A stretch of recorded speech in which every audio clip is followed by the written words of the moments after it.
this tape and given sworn testimony at times, but we're not a one-on-one relationship with either party, probably. Well, I wouldn't want to be. From what I've heard tonight, I wouldn't want to be. Well, but we have no problem with the FBI or the ATF. There's good, honest men there. I'm not saying that, and we haven't said this. I think that it's a case of field commanders giving orders, or at higher levels, orders have been given, and then the men have just followed suit. Now, and again, having said that, I have a problem with that, because at my age, we know about Nazi Germany.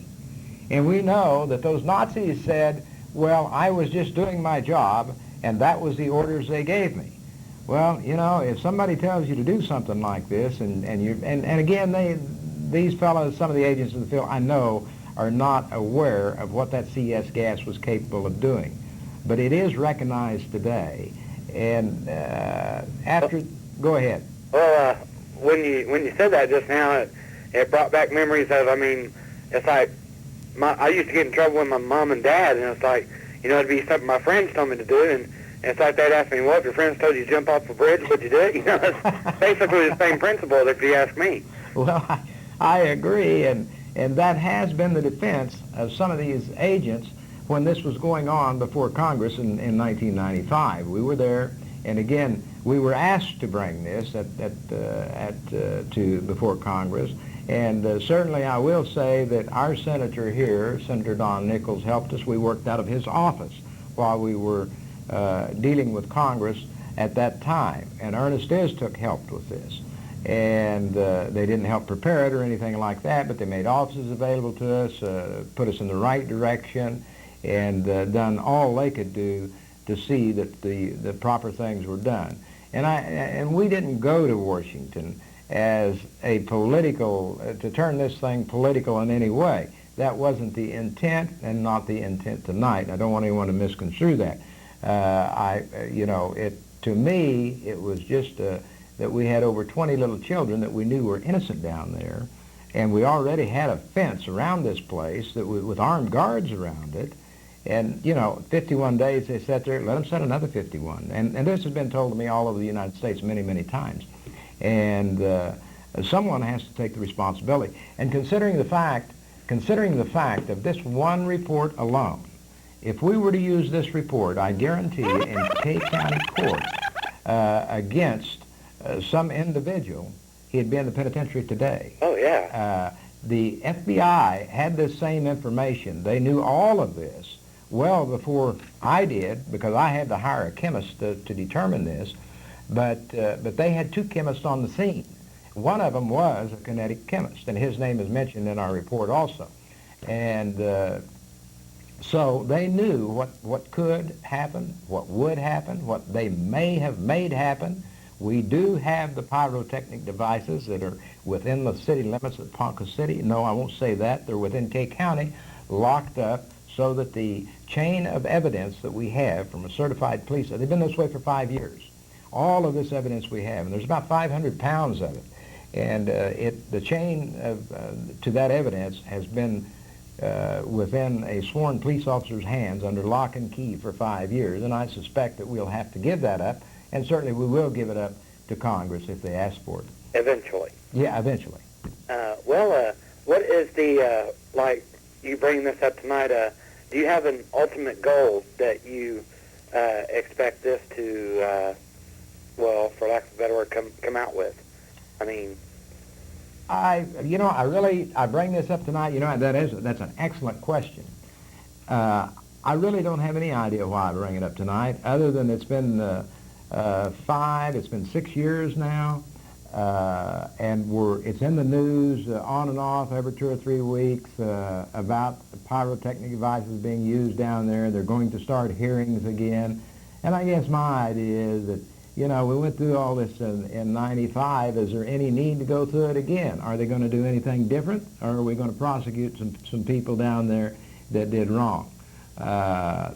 I guess that's probably the thing that I have involved. I would like to see, I don't care anything about David Koresh, his religion, what he done, but he has rights as a citizen of the United States also. And again, I feel like that he had a duty to those children to run them all out of that building, because I think that he knew that the outcome, what the outcome was going to be, that eventually they'd all be killed. I believe that. And but again, I also know with the psychologists and the psychiatrists that the FBI were dealing with, and the information they were feeding him was that they were driving this man into a corner, and that if they didn't set the building on fire, the FBI, which is being stated today, they shot the pyrotechnic devices in, that he himself might do something that would create, cause these people to kill themselves or do something. Although I never did believe that would happen, because in their doctrine, they don't believe in suicide. But there is another matter, it's kind of like Joan of Arc. I shouldn't use that one. But let's say somebody burning in a fire, and you've got your children in front of you, and you see this wall of fire coming, and you know what's going to happen to that child. And let's say you have a gun. Wouldn't it be much better to shoot that child than let it sit there and burn and roast alive? I don't know. That'd be an awful hard call to make. It's a hard call. It's a hard call. But I can see it happening. I don't know what I would do under those circumstances. But that's what those people were faced with on that day. And they may have done that. I don't know. I wasn't in that building. But the aftermath of what the United States government, through the FBI and ATF, I saw the aftermath of that. And it bothers me to this day. And I can tell you, within the evidence that we have, not every bone of the Branch Davidians have been buried yet, because we still have some of the bones that we picked up down there off that ground, these policemen did, and put into evidence. And they were children's bones. I have a little fire truck that's in there that's burnt to a crisp. It's about this big. It's burnt up, that those children had to play with. And it's bothered me, all this time. It still bothers me today. And I guess the reason I bring it up, again, it's in the news today, and I'm not too confident that Congress, even today, is going to do anything about this. Well, not to get off the subject, but the thing that also comes to mind with me is the Oklahoma City bombing. Do you think that this coming up, if it does go out any further nationwide, that it come April 19th of 2000, it might cause some more problems? Or? Well, I certainly hope not. And again, now, being as you're talking about the bombing, we'll talk a minute or two about it. I think, again, this is just a political ploy, something to spend money. Let me tell you about the Oklahoma City bombing. Yes, 168 people were killed down there. And the only ones that were prosecuted, the only prosecution they did was on the agents that were killed. Okay. Most people know, and we have good evidence. They have compiled good evidence that's going to last for the next 50, 60, 70 years. Why would we go to the expense of prosecuting this fellow now, McVeigh, when a murder charge can be drafted against this man any time as long as he's alive? The statute of limitations never runs out on murder. The evidence that they have compiled today will be just as good as the evidence. It's taped evidence, videotaped evidence, it's affidavit, it's everything. Why are we doing this today? Tell me that. You answer that one for me.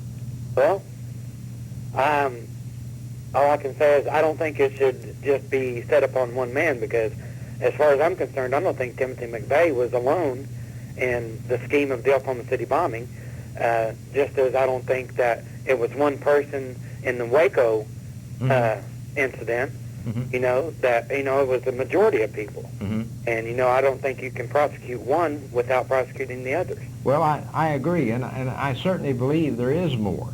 Matter of fact, we were subpoenaed just recently over the Oklahoma City bombing. Any story that we had ever done, any video that we had ever had for the last 5, 6 years on it. And we did do a 60-minute documentary, no, 68 minutes, something like that, documentary. We never did release that tape. Until recently. We released it about a week ago. But we held it for 5 years. But decided that if we were going to have to release it to the attorneys, well, then we just as well release it to the public. And so we have released it, and we call it The Bomb. And again, it has video probably that's never been seen before. I'm sure some of the video on it has never been seen. It's never been aired. But I like